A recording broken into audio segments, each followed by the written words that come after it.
Eto mga boss, yung controversial na last shot, De La Salle versus NU.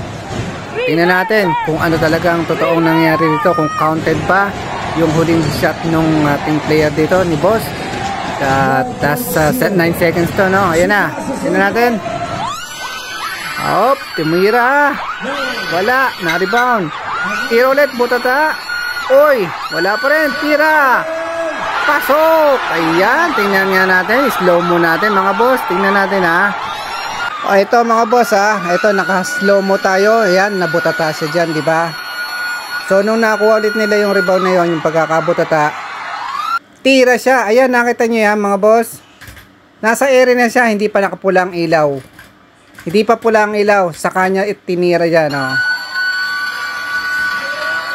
Ayun. Malinaw na malinaw. Counted siya mga boss. Counted. Kitang kita. Naka-airy na siya. Lumipad na siya eh. Diba? Nakita niyo yun? Kitang kita mga boss. Eto, ulitin natin. Pinaka huling kabanata. Ayan. Tira. Tinira. Wala. Offensive rebound. Ayun.